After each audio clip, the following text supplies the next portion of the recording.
চট্টগ্রাম থেকে ঢাকায় পাইপলাইনে বাণিজ্যিকভাবে জ্বালানি তেল পরিবহন শুরু হবে সামনের মাসের প্রথম সপ্তাহে। কয়েকদিনের মধ্যে শুরু হবে কমিশনিং, ফলে চুরি অপচয় বন্ধ হয়ে জ্বালানি পরিবহনের সময় বাঁচবে। একই সঙ্গে বছরে সাশ্রয় হবে 236 কোটি টাকা।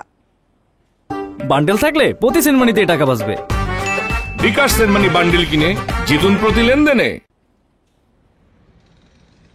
চট্টগ্রামের ইস্টার্ন রিফাইনারি থেকে জলপথ, সড়ক ও রেলপথে ঢাকায় জ্বালানি তেল পরিবহন করা হয়। এতে সময় যেমন বেশি লাগে, তেমনি খরচও বাড়ে। এমনকি অভিযোগ আছে চুরি ও অপচয়ের। ফলে গড়ে তোলা হয়েছে স্মার্ট জ্বালানি তেল পরিবহন ব্যবস্থা।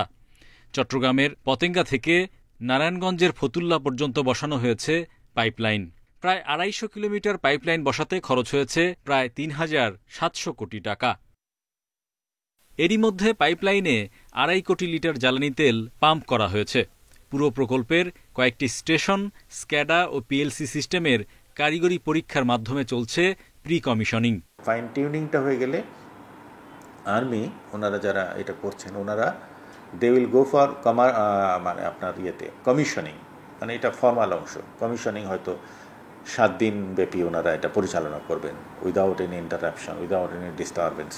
দেখা যাচ্ছে 7 দিন ধরে চলছে তেল ফ্লো।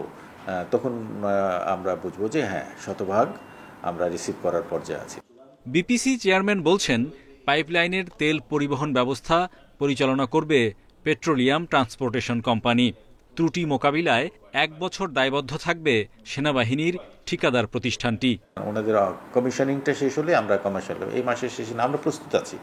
এই মাসের শেষে বা first of next month maximum আমাদের কোম্পানি যেটা পিটিসি পিএলসি এই তেল পরিবহনের জন্য অপারেশন নিজেরাই করবে। অপারেশনের কাজটা যদিও চ্যালেঞ্জিং, বাট কমার্শিয়াল অপারেশনটা আমরা নিজেরাই করব।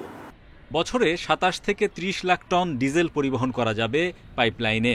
এ সক্ষমতা উন্নীত করা যাবে ৫০ লাখ টনে। দীর্ঘ এ পাইপলাইনের নিরাপত্তার দায়িত্ব দেয়া হয়েছে বেসরকারি এক প্রতিষ্ঠানকে।